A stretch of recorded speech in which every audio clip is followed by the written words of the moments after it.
આજે આપણે ધોરણ 7માં હિન્દી વિષયની સ્વાધ્યાય પોથીના પાઠ 6 ડૉક્ટર વિક્રમ સારાભાઈનો અભ્યાસ કરીશું। प्रश्न 1 अ उचित जोड़ मिलाकर कोष्टक में क्रम लिखिए। 12 अगस्त 1912 तो एना समय आवशे जन्म, सन 1934 से 1937 गुजरात कॉलेज, सन 1942 विवाह सूत्र में बंधे, सन 1961 ऊर्जा आयोग के सदस्य, सन 1962 भटनागर पुरस्कार, सन 1968 विज्ञान विभाग के अध्यक्ष। प्रश्न 1-2 सही विधान के सामने सही और गलत विधान के सामने गलत का निशान कीजिए। 1 विक्रम साराभाई 7-8 साल की उम्र में शिमला गए, सही। 2 विक्रम साराभाई के बारे में गांधी जी ने भविष्यवाणी की थी, गलत। 3 उन्हें साहसिक कारनामे प्रिय थे, सही। 4 द्वितीय विश्व युद्ध के दौरान विक्रम साराभाई भारत लौट आए, सही। 5 उनके नाम पर ढेरा चिट्ठियाँ आने लगी, सही। 6 डॉक्टर विक्रम साराभाई हरिकोटा के लॉन्चिंग स्टेशन गए थे, गलत। प्रश्न 1 क घटनाओं के सही क्रम कोष्टक में लिखिए। तो सबसे पहले आएगा साइकिल पर विभिन्न कलाबाजियाँ करते। दूसरे नंबर पे आएगा कैम्ब्रिज के गणित भौतिकी में बीएससी की परीक्षा में सफलता। तीसरे नंबर पर आएगा हिमालय की ऊंची चोटियाँ सर्वाधिक उपयोगी होगी। चौथे नंबर पर आएगा भारतीय अनुसंधान केंद्र का गठन। 5वें नंबर पर आएगा लोक विज्ञान केंद्र एवं नेहरू विकास संस्थान की स्थापना। 6ठे नंबर पर आएगा अंतर्राष्ट्रीय अणु मंच के 14वीं परिषद के प्रमुख बने। प्रश्न 1 ड निम्नलिखित प्रश्नों के सही विकल्प चुनकर बॉक्स में सही का निशान कीजिए। 1 हमें यशस्वी बनने के लिए क्या करना पड़ता है? कर्म। 2 पर्यायवाची शब्द की गलत जोड़ पहचानिए, सुझाव, परामर्श। 3 विरुद्धार्थी शब्द की सही जोड़ नहीं है, हल, निहल। 4 बालक बड़ा होकर यशस्वी बनेगा, रेखांकित शब्द का अर्थ नहीं होता तो यशस्वी का अर्थ कुख्यात नहीं होता। 5 सही वर्तनी पहचानिए, उत्कृष्ट। प्रश्न 2 प्रश्नों के उत्तर लिखिए।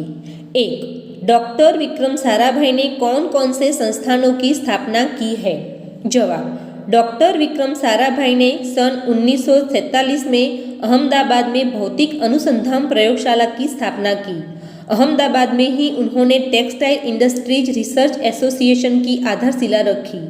डॉक्टर विक्रम साराभाई के ही प्रयासों से अहमदाबाद में लोक विज्ञान केंद्र एवं नेहरू विकास संस्थान की स्थापना हुई। 2 डॉक्टर विक्रम साराभाई कौन कौन से संस्थानों के साथ जुड़े रहे?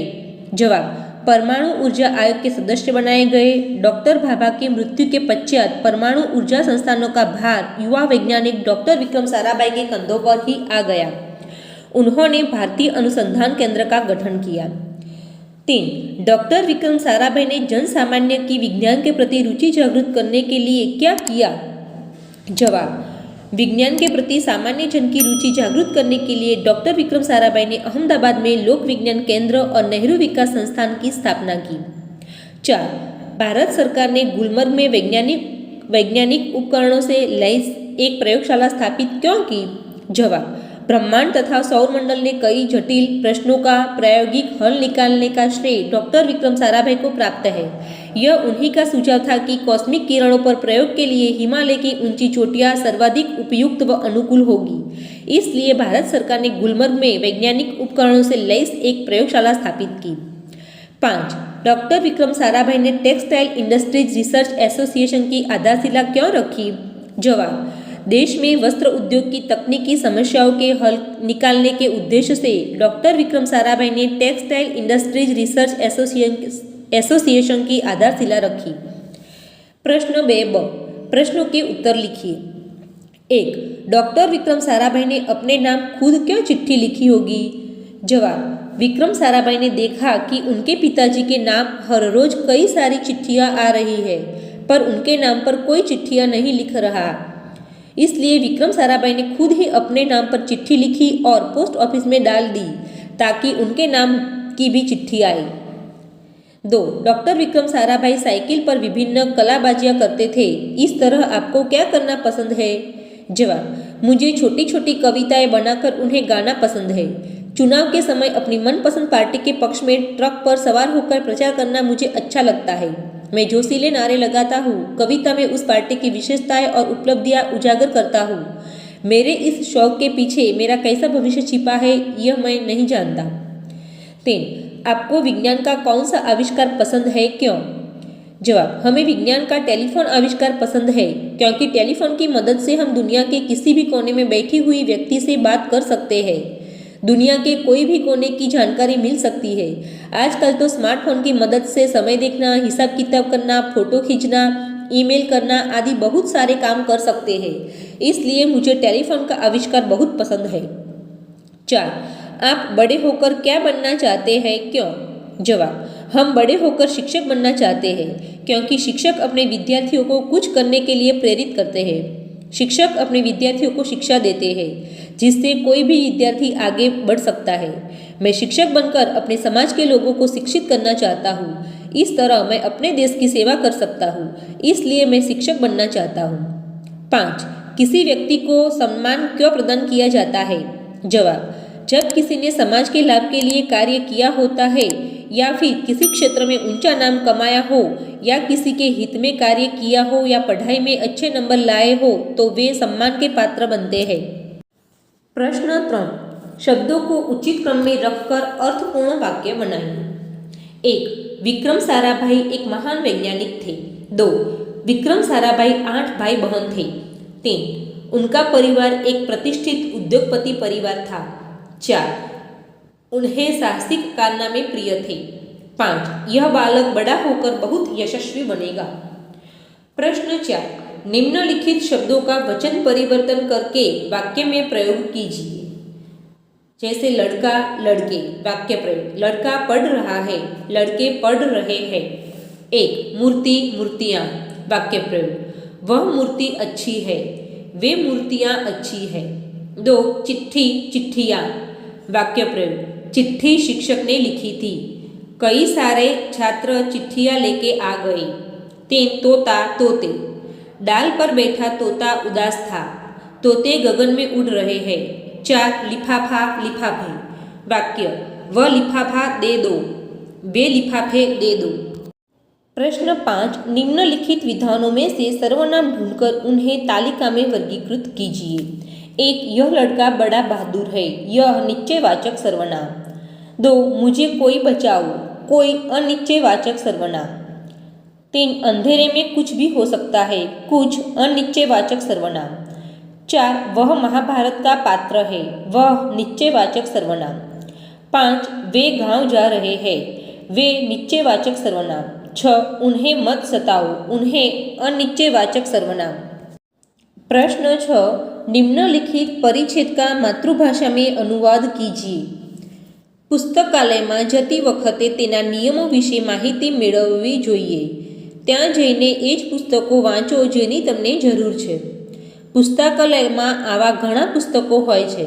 જો વિદ્યાર્થી પુસ્તકાલયમાં વાર્તાના પુસ્તકો વાંચીને તેમનો સમય બગાડવા જતા હોવ તો તેનો સદુપયોગ કરીને પુસ્તકાલયમાં જવું જોઈએ અને પુસ્તકાલયમાં બેસીને શાંત વાતાવરણમાં એકાગ્રચિત્તે અભ્યાસ કરવો જોઈએ. પુસ્તકાલયમાં બેસીને પુસ્તકો વાંચતા સમયે બિલકુલ શાંત રહેવું જોઈએ.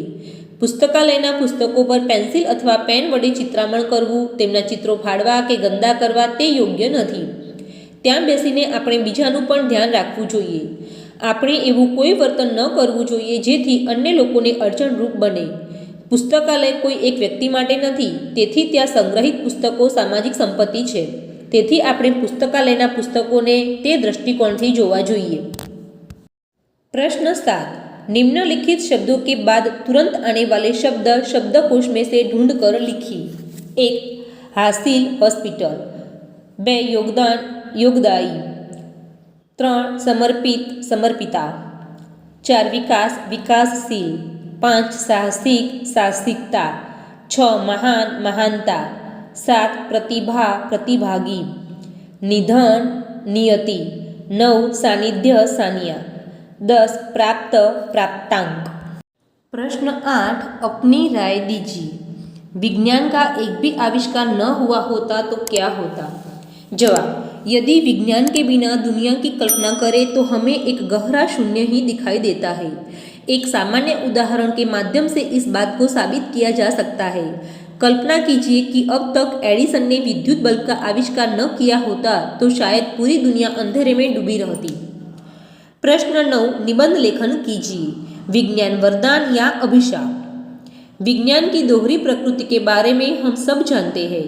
विज्ञान मानव जीवन के लिए वरदान भी है और अभिशाप भी। जब तक इसका मानव जीवन के लिए सदुपयोग किया जाएगा तब तक यह एक वरदान की भूमिका निभाएगा। लेकिन जब इसी विज्ञान का दुरुपयोग करके मानव जीवन को क्षति पहुंचाने का प्रयास किए जाएंगे तो यह मानव जीवन के लिए अभिशाप बन जाएगा। आज हम जिस दौर में जी रहे हैं यह विज्ञान और तकनीकी का है। विज्ञान ने मानव जीवन की उन परिकल्पनाओं को साकार करके दिखाया है जिन्हें शायद असंभव ही समझा जाता था। संसार का कोई भी ऐसा क्षेत्र नहीं है जहां विज्ञान ने अपनी उपयोगिता साबित न की हो। मानव हमेशा से ही एक जिज्ञासु प्राणी रहा है, जिनकी जिज्ञासा समय के साथ बढ़ती ही जा रही है और यही जिज्ञासा विज्ञान की जननी मानी जाती है। जैसे जैसे मानव जीवन की आवश्यकताएं बढ़ती जाएगी वैसे वैसे नए नए आविष्कार सामने आते रहेंगे।